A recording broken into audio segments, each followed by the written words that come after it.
Apa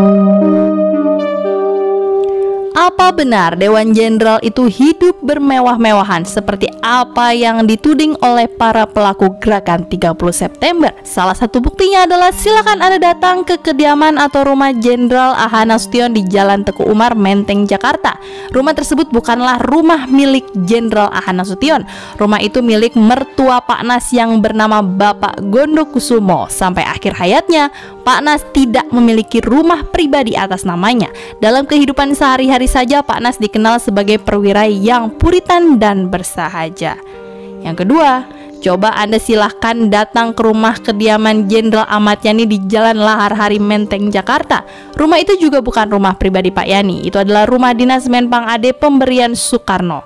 Untuk ukuran Menpang AD, rumah itu tidak berlebihan dan bahkan sederhana. Rumah tersebut sekarang menjadi Museum Sasmitaloka yang biasa dikunjungi oleh umum. Interior rumah Pak Yani pun juga biasa saja, jauh dari kesan mewah.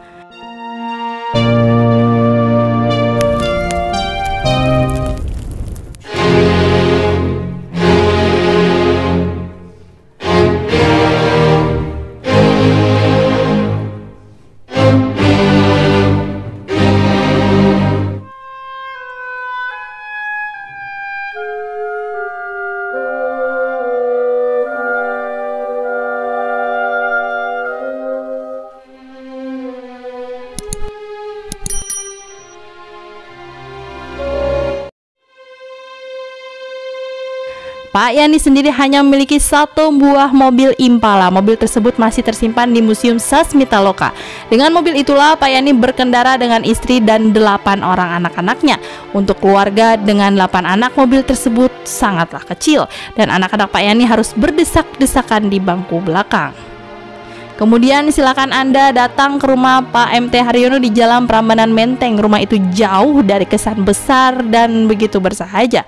Rumah itu sekarang masih ada seperti layaknya tampilan tahun 1965. Begitu juga kediaman rumah Pak Sutoyo, Pak Parman. Semuanya masih wajar-wajar saja. Mungkin rumah Pak Panjaitan saja yang paling besar.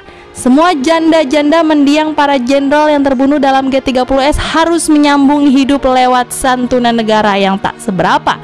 Istri Pak Haryono sampai harus jualan anggrek untuk survive. Justrulah Om Mardhani jauh lebih kaya dan hidup jauh lebih mewah dibandingkan para jenderal yang dituduhnya sebagai konspirasi Dewan Jenderal.